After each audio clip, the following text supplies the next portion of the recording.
ठीक है।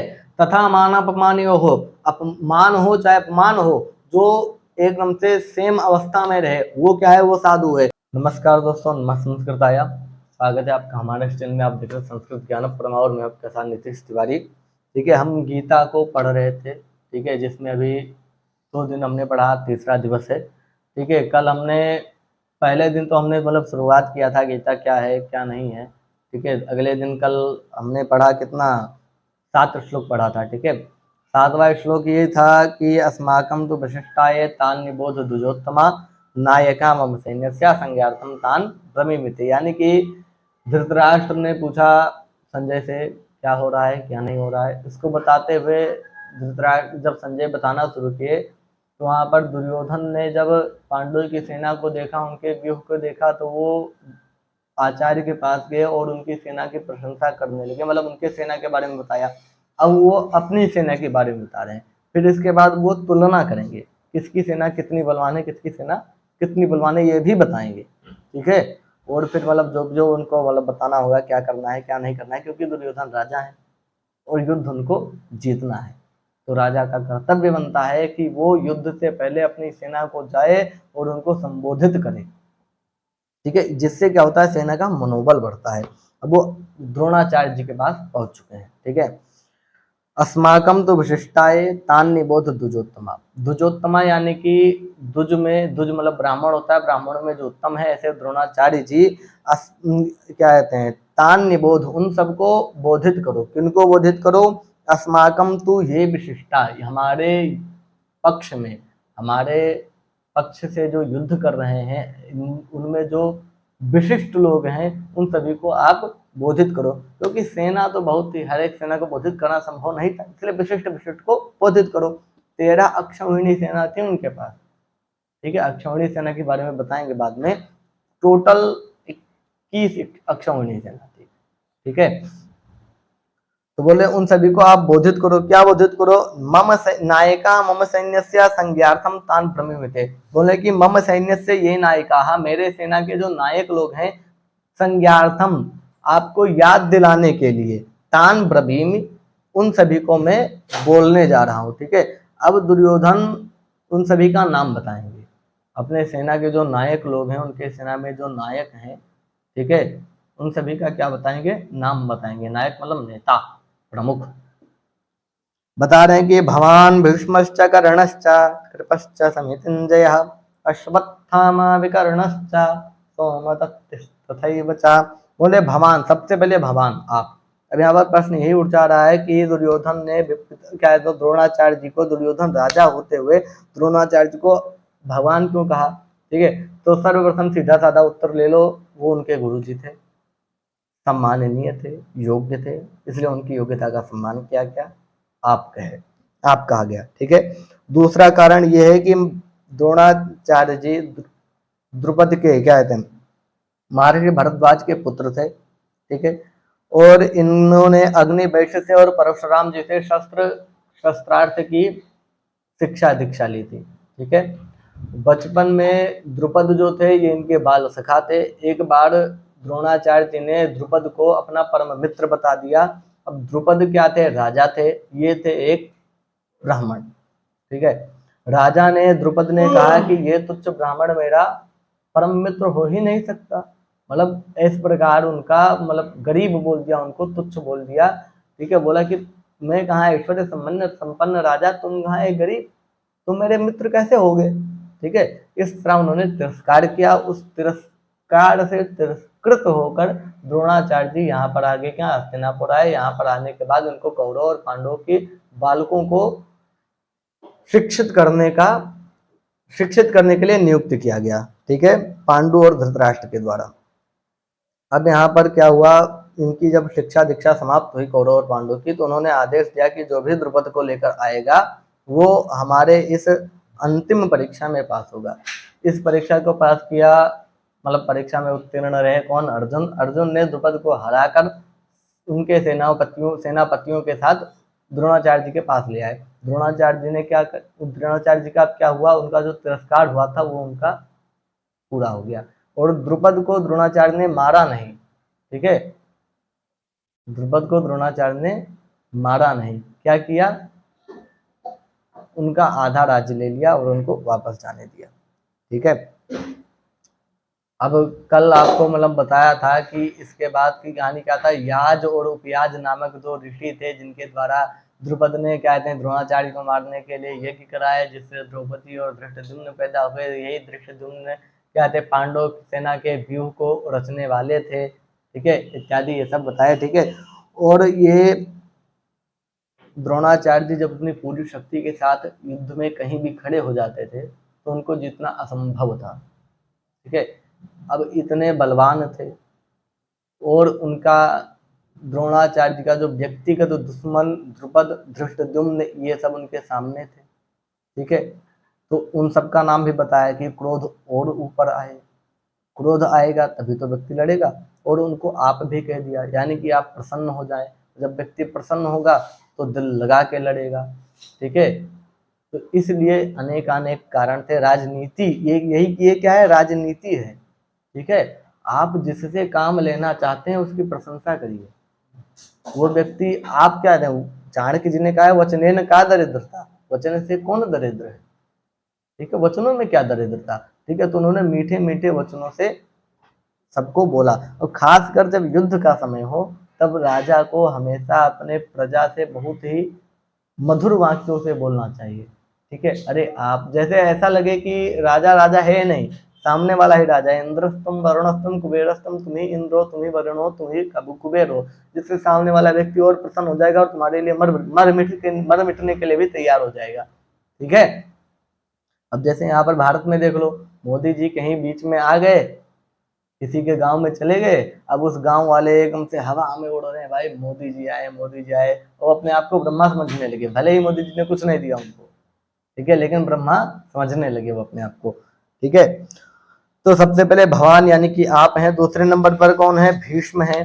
ठीक है, भीष्म कौन, पितामह भीष्म। ठीक है, पितामह भीष्म कौन है, गंगा जी के पुत्र हैं। ठीक है, और इनके पिताजी का नाम शांतनु है। ठीक है, कर्णश्चा, कर्ण कौन है, कुंती के पुत्र हैं, यानी कि राजा युधिष्ठिर के क्या है, बड़े भाई हैं। भगवान भीष्मश्चा कर्णश्चा, कृपश्चा, कृपाचार्य हैं। कृपाचार्य कौन है, कृपाचार्य गौतम वंश में उत्पन्न महर्षि शरद्वान के पुत्र हैं। ठीक है, और ये धनुर्विद्या के बड़े ही पारदर्शी और अनुभवी हैं। ठीक है, ये भी इनके क्या है, नायक हैं। और कृपश्च समितिंजय लिखा है, समितिंजय यानी कि ये सभी समर विजयी हैं, एक विशेषण भी लगा है। ठीक है, ये क्या है, सभी समर विजयी हैं, यानी युद्ध को जीत लेने वाले हैं। ये अकेले ही सभी युद्ध को जीतने में सक्षम हैं। फिर जहां पर इतने हो वहां पर क्या, आगे फिर क्या बता रहे हैं, अश्वत्थामा विकर्ण, अश्वत्थामा है, अश्वत्थामा कौन, द्रोणाचार्य जी के पुत्र हैं। विकर्णश्चा, विकर्ण कौन है, विकर्ण है अपना क्या कहते हैं, विकर्ण दुर्योधन के भाई हैं। ठीक है, दुर्योधन 100 भाई थे जिसमें एक का नाम विकर्ण भी था। विकर्ण भी महारथी थे, इसलिए उनका भी एक विशेष नाम लेकर उनको बोधित किया गया। बाकी 100 का नाम बताना संभव नहीं है। ठीक है, सोमदत्ती कौन है, सोमदत्ती सोमदत्त के पुत्र हैं। ठीक है, अब यहाँ पर व्याकरण का सूत्र लगाओ, तस्यापत्यम से अण प्रत्यय कर दो। ठीक है, सोमदत्ती, आज वृद्धि कर दो सौमदत्ती, सोमदत्त के पुत्र सौमदत्त।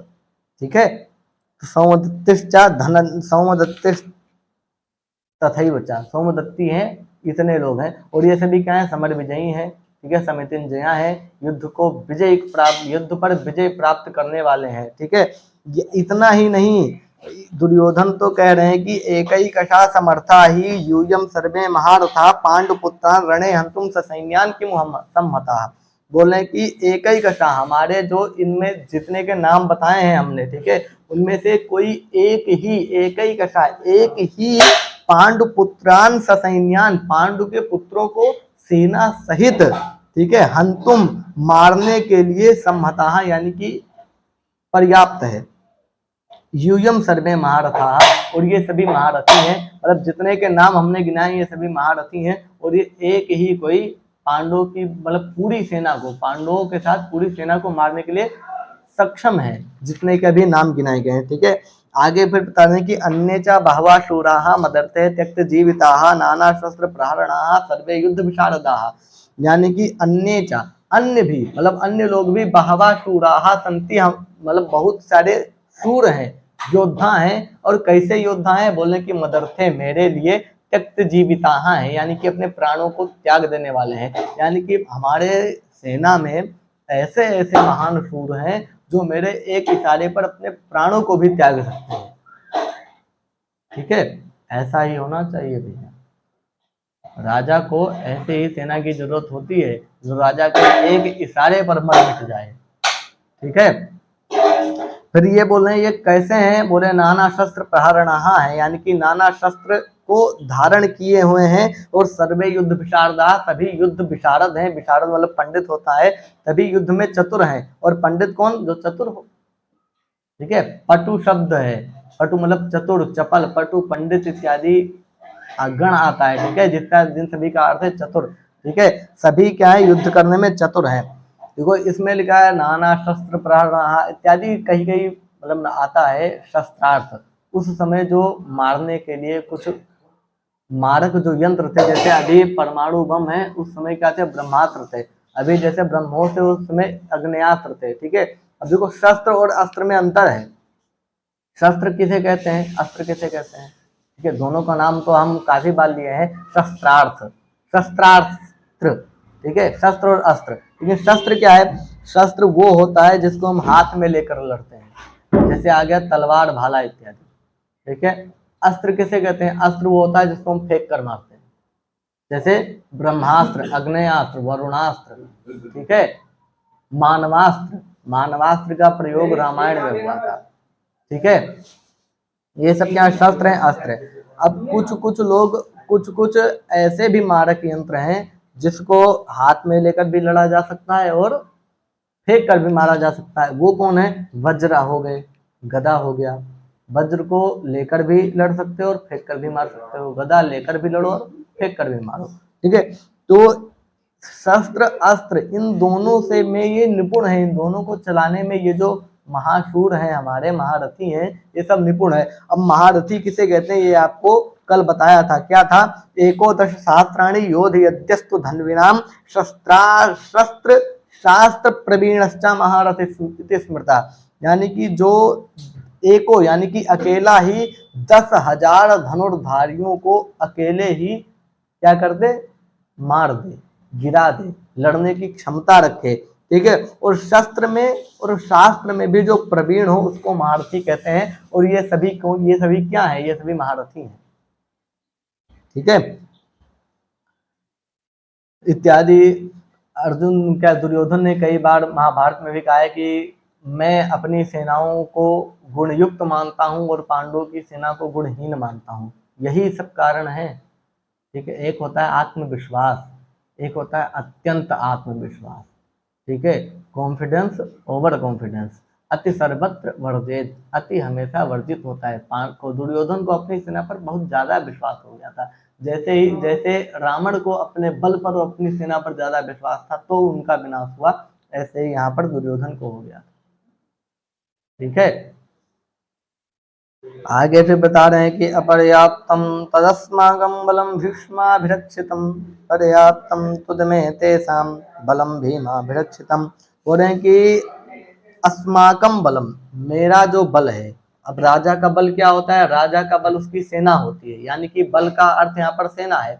अस्माकम बलम, मेरी जो सेना है वो क्या है, भीष्माभिरक्षितम है, यानी कि पितामह भीष्म से रक्षित है। और वो अपर्याप्त है।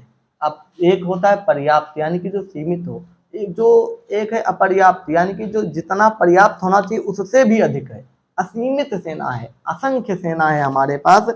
ठीक है, और ये सभी सेना भीष्म से रक्षित है। पितामह भीष्म का नाम यहाँ पर लिया गया। पितामह भीष्म का नाम क्यों लिया गया, क्योंकि पितामह भीष्म ऐसे थे, कैसे थे, जिन्होंने भगवान परशुराम जी को भी युद्ध में हरा दिया था।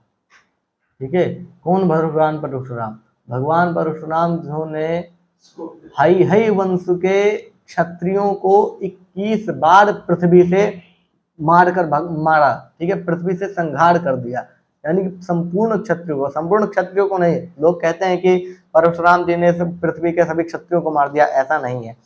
भगवान परशुराम ने केवल हई वंश में उत्पन्न सभी क्षत्रियों को मारा। ऐसे महाबली को हराने वाले पितामह भीष्म हैं और वो उनसे रक्षित सेना है ये, तो इनको जीतना क्या है, असंभव है। ठीक है, फिर बोले हैं कि भीमाभिरक्षितम एतेषां बलम, इन सभी का, ये जो पांडव की सेना है, ये सभी सेना भीम से रक्षित है। भीम बड़े ही बलवान थे और मोटे थे, मोटी बुद्धि भी थी। ठीक है, इसलिए भीम का नाम यहाँ पर लिया गया। ये अर्जुन से भी रक्षित भी कह सकते थे, है ना। दुर्योधन जब द्रोणाचार्य जी को बता रहे हैं कि इनकी सेना किससे रक्षित है, ये ऐसा भी कर सकते थे कि अर्जुन से रक्षित ये जो सेना है ये पर्याप्त है, लेकिन उन्होंने क्या कहा, उन्होंने भीम का नाम लिया, जो बलवान तो है लेकिन बुद्धि नहीं है। ठीक है, क्योंकि जो अधिकतर प्रायः देखा गया है, जो मोटा व्यक्ति होता है उसमें बुद्धि की कमी होती है, स्थूल देह वाले को। ठीक है, इसलिए बोले कि भीमा विरक्षितम है ये। अब बलवान तो सबसे ज्यादा अर्जुन थे, फिर भीम का नाम क्यों लिया गया, इसलिए लिया गया कि मेरी सेना का मनोबल बढ़े और सामने वाली सेना, मतलब आत्मविश्वास सबसे बड़ी चीज है युद्ध में। यदि आप अपने आप पर विश्वास कर रहे हैं कि मैं जीत जाऊंगा, तो समझ लो आप जीत गए। ठीक है, इसीलिए सबसे ज्यादा जरूरी होता है सेना का मनोबल। कभी जब राजा हार जाता था तो युद्ध बंद हो जाता था, चाहे पूरी सेना जीवित हो। क्यों, राजा का मनोबल है, क्या सेना का मनोबल है राजा नहीं तो फिर सेना नहीं। इसलिए मनोबल बढ़ाने के लिए उनकी सेना को तुच्छ बता रहे हैं और अपनी सेना को विशिष्ट बता रहे हैं। ठीक है, ये बहुत बड़ी राजनीति है गुरु जी।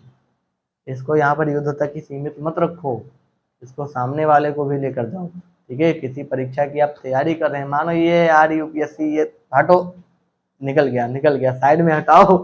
ठीक है, 2 दिन तैयारी कर, 2 दिन क्या 1 साल तैयारी, 1 साल नहीं, 1 साल पढ़ाई 1 साल तैयारी हो गया। कौन कहता है ऐसा, अवधोजा गुरु जी कहते हैं, हम नहीं कह रहे हैं भाई। ठीक है, मतलब मेरा नाम मत बताना किसी का 2 साल में ना निकले तो।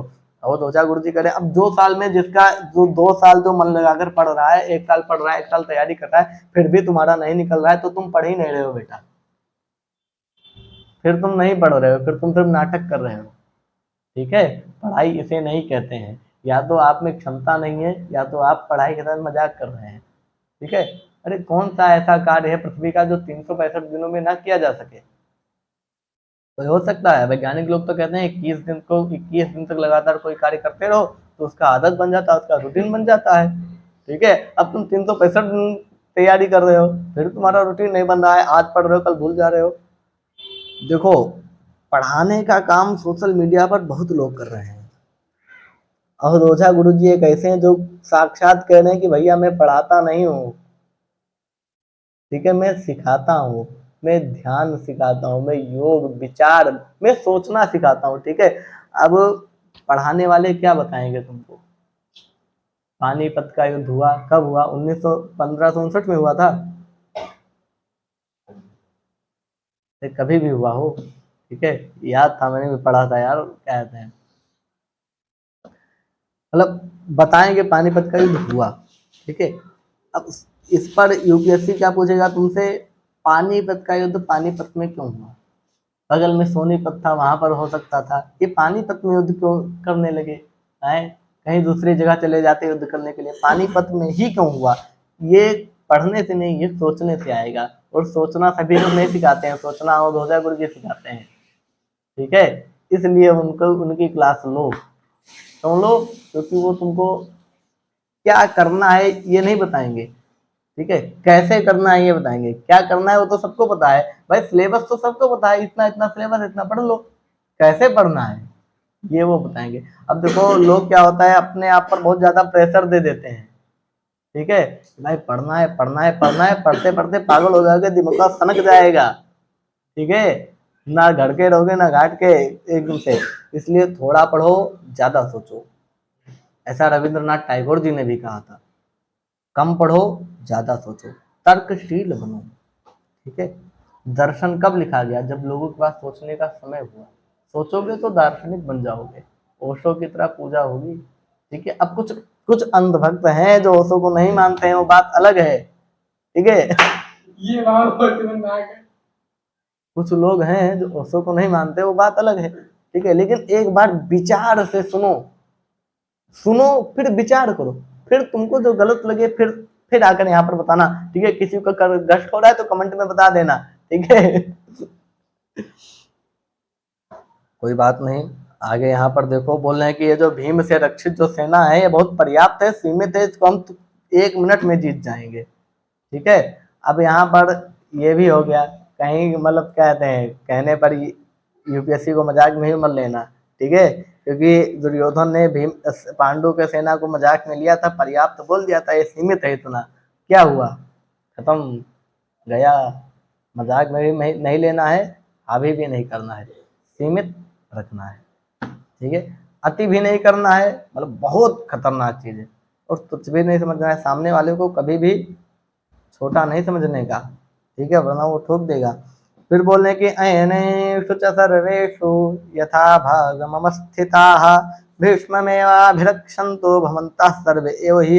अब देखो पहले वाले श्लोक में बोला कि अस्माकं, हमारी जो सेना है वो भीष्म से रक्षित है। अब यहाँ पर बता रहे हैं कि भीष्म की तुम लोग रक्षा करो। देख लो गुरुजी, बहुत तर्क वाला है। अयनेषु च सर्वेषु, मतलब ये जो सेना होना है हमारी, ठीक है, यथा भागम अवस्थिता, जिसको जो जो स्थान बताया गया है, जो जो भाग बताया गया, उस भाग पर क्या रहो, अवस्थिता, स्थित रहो।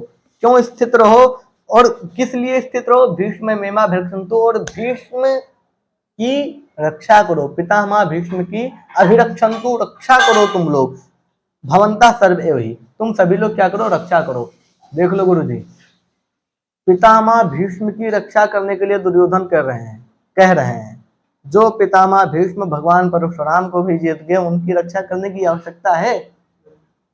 क्यों कह रहे हैं, क्योंकि पांडवों के सेना में शिखंडी नामक एक पुरुष था, ठीक है, पहले वो स्त्री हुआ करता था, बाद में वो पुरुष बना, ठीक है। अब पितामह भीष्म का सिद्धांत था कि वो स्त्रियों पर, जो वीर पुरुष होते हैं वो स्त्रियों पर हाथ नहीं उठाते, शस्त्र नहीं उठाते, और पितामह भीष्म को पता था कि शिखंडी पहले स्त्री थी, अभी ये पुरुष बना है। वो अब भी शिखंडी को स्त्री मानते थे, क्यों, क्योंकि जिसका जन्म स्त्री से हुआ है, वो भले ही बाद में क्या कहते हैं कुछ भी करके पुरुष बन जाए, जैसे अभी हो रहा है ना, अभी भी तो होता है, क्या कहते हैं उसको, जेंडर चेंज ट्रांसफर इत्यादि, तो जेंडर में चेंज कर लेते हैं, ऐसे शिखंडी के साथ हुआ था, वो स्त्री थी, पुरुष बन गया बाद में, लेकिन पितामह भीष्म अभी भी उसको स्त्री मानते थे। तो ऐसा ना हो कि ये शिखंडिया कहीं का बीच में घुसकर जाए और पितामह भीष्म उन पर हाथ ही नहीं उठाए, और फिर क्या है शिखंडी उनको उनकी हत्या कर दे। इसलिए सभी लोग अपने अपने मोर्चों पर, अपने अपने व्यूह पर खड़े रहो, जैसे शिखंडी आएगा ठोक देना, जैसे शिखंडी आएगा मतलब मार देना, ठीक है। कुछ कुछ महापुरुष ऐसे हैं जो अवध ओझा जी को इसलिए नहीं सुनते क्योंकि वो अतिशय कर जाते हैं, ठीक है, बेटा वो अतिशय नहीं करते। व्यक्ति किस तरीके से समझा रहा है उस पर मत ध्यान दो, वो समझा रहा है इस पर ध्यान दो, ठीक है। एक बार तुम उनके विचारों को सुनोगे, विचार करो महाराज। सब लोग होते हैं शब्द बोल दिए, ठीक है, जैसे कट्टा उट्टा की बात कर देते हैं, तुम्हारी क्या होगा, तुम कट्टा उठाओगे, सही बात है, क्या उठाओगे, बात यहाँ पर कट्टे की ही नहीं है, बात यहाँ पर कुछ दूसरा भी लो। उन्होंने उदाहरण क्या दिया, इस पर उदाहरण क्या दिया है इस पर मत ध्यान दो, उन्होंने बताना क्या चाहा है इस पर ध्यान दो, ठीक है। उदाहरण तो उत्तर वैदिक काल का भी देते हैं, अब यहाँ पर उत्तर वैदिक काल थोड़ी चल रहा है, ऐसा है ना, ठीक है। कुल मिलाकर शिक्षा शेरनी का दूध है, जो पिएगा वो दहाड़ेगा। आगे देखो, तस्य संजनयन हर्षम कुरु वृद्धः पितामह सिंहनादम विनोद्योच्चैः शंखम दद्मो प्रतापवान। अरे रे रे रे रे, अब तो युद्ध शुरू हो गया, युद्ध शुरू हो गया, शुरू नहीं हुआ है। गीता में युद्ध नहीं बताएंगे, गीता में युद्ध शुरू हो रहा है, ठीक है, अभी होगा, कोई तीर और नहीं चलाएगा, ठीक है। तब तक अर्जुन को क्या हो जाएगा, भ्रम हो जाएगा, विषाद हो जाएगा, ठीक है, अर्जुन के मन में संशय हो जाएगा। देखो गीता में ही 6ठे अध्याय में एक सिद्धांत लिखा है,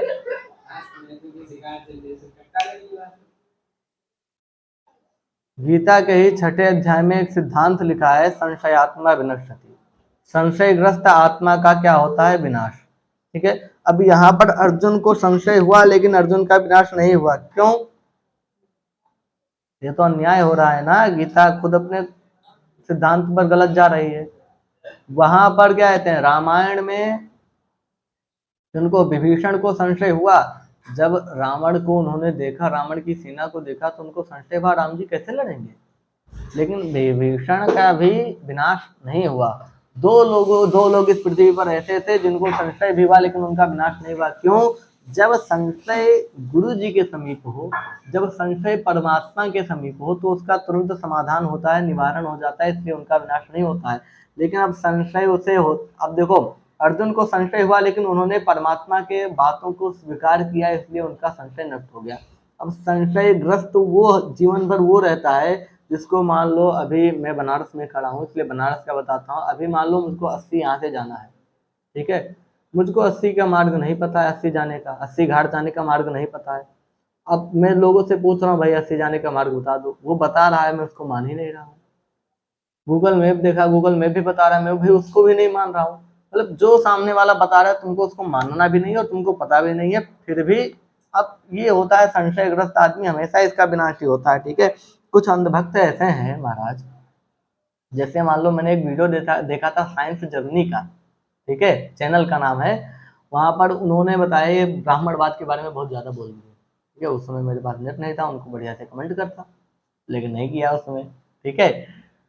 तो क्या हुआ, उन्होंने आचार्य पाणिनि जी के बारे में बोला कि आचार्य पाणिनि जी थे ही नहीं कभी जीवन में, संस्कृत कहीं लिखा ही नहीं गया, ये कुछ दूसरे, संस्कृत जो लिखा गया था वो दूसरी भाषा में लिखा गया था, मतलब संस्कृत दूसरी भाषा में लिखा गया, हमने उसका ट्रांसलेट किया, ऐसा कह रहे थे। ऐसा उन्होंने बोला, ऐसा कहीं प्रमाण मिल, उन्होंने बोला कि इतिहासकारों ने इसको लिखा नहीं है, ठीक है। वो मतलब जो भी वीडियो बनाया होगा, लगभग उनकी उम्र कितनी होगी, बहुत बुढ़ा गए होंगे तो 90 साल के होंगे, ठीक है। वो बोले कि इतिहासकारों ने इसको लिखा नहीं, यानी कि तुमको तुम्हारे परदादा जी आए थे सपने में बताने के लिए, ऐसा हुआ है। जब इतिहासकारों ने लिखा नहीं तो तुमको कैसे पता चला है शशिकांत जी? जब इतिहासकारों ने ये चीज लिखा ही नहीं तब तुमको कैसे पता चल गया? तुम्हारे दादा परदादा आए थे तुमको सपने में बताने के लिए कि पांडे जी थे ही नहीं, ठीक है। मतलब ऐसा बहुत उन्होंने उठाया प्रश्न, ठीक है, उन सभी का उत्तर क्या, उनका प्रश्न ही बेकार है यार, भ्रम मात्र है, ठीक है। बाकी संजय जी थे, ठीक है। यहाँ पर ये वाला श्लोक है, इसमें पितामह भीष्म शंख बजाएंगे, इसको हम कल करेंगे, ठीक है। बाकी संजय जी के बारे में जानो, भगवान ने गीता में 3 योग बताया है, ठीक है। संजय जी के बारे में क्या है कि प्रकाशम व अप्रकाशम व दिवा वा यदि वा निशि मनसा चिंतितम अपि सर्वम विद्यते संजया। बोले कि प्रकाश हो चाहे अप्रकाश हो, दिन हो चाहे रात्रि हो, ठीक है, मन में चिंतन किया हो अथवा बोला हो, सर्वम वेत्स्यति, इन सभी को देख रहे थे कौन? संजय। संजय की दिव्य दृष्टि ऐसी थी कि प्रकाश हो अप्रकाश हो, दिन हो रात्रि हो, बोला हो चाहे मन में चिंतन किया हो, सभी को जानते थे कौन?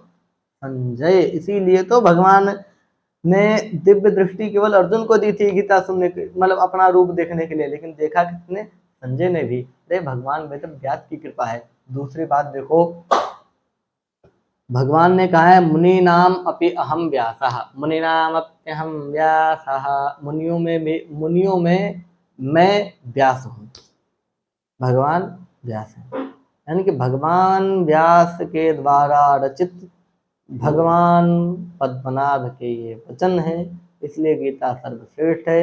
अभी तो यहाँ पर युद्ध के बारे में बता रहे हैं, अर्जुन को विषाद होगा। कुल मिलाकर 2 दिन से मैं बता रहा हूँ, तीसरे दिन भी बताना चाह रहा हूँ कि गीता का जो असली ज्ञान है, मुख्य ज्ञान है, श्री भगवान वाचा जहाँ से शुरू होता है असली वाला, वो होगा अपना कहाँ से? द्वितीय अध्याय से। द्वितीय अध्याय में विशिष्ट तरह से आत्मा का वर्णन है। सबसे पहले भगवान बता रहे हैं देखो भैया तुम हो ही नहीं आत्मा, तुम मरोगे ही नहीं। बोले अर्जुन बोले थे कि मैं इन सबको कैसे मारूं, तो बोले इन सबको मार थोड़ी रहे हो, आत्मा तो ना जीवित तो न जीती है ना मरती है, वो तो हमेशा अमर है, ठीक है। तो वहां से असली ज्ञान शुरू होगा। फिर भगवान सांख्य योग वेद वेदांग, ठीक है, इत्यादि सभी का क्या करेंगे? उपदेश देंगे। 11वें अध्याय में अपने दिव्य रूप को दिखाएंगे, 10वें अध्याय में अपनी विभूति को बताएंगे, 15वें अध्याय में आप पुरुषोत्तम योग बताएंगे, कौन है उत्तम पुरुष, ठीक है। 12वें अध्याय में भक्ति योग बताएंगे जिसमें उन्होंने साधु का लक्षण बताया है, समः शत्रौ च मित्रे च तथा मानापमानयोः शीतोष्ण सुखदुःखेषु समासंग विवर्जितः, यानी कि शत्रु पर भी और मित्र पर भी जो सम रहे, यानी कि बराबर रहे, यानी कि बड़ा सम दृष्टि से जो शत्रु को देखे और सम दृष्टि से जो मित्र को देखे वो साधु है, ठीक है। तथा मानापमानयोः हो, अपमान हो चाहे अपमान हो, जो एकदम से सेम अवस्था में रहे वो क्या है, वो साधु है। शीत हो चाहे उष्ण हो, यानी कि गर्मी हो या ठंडी हो, एक ही वस्त्र को जो धारण करके अपना जीवन व्यतीत कर दे वो क्या है, वो साधु है, ठीक है। शीतोष्ण सुखदुःखेषु समः संग विवर्जितः, सबके साथ एक समान जो व्यवहार करे वो क्या है, साधु इत्यादि सब बताते हैं, ठीक है। तो इनको जानते हैं कल, तब तक के लिए नमस्कार। नमः संस्कृताय।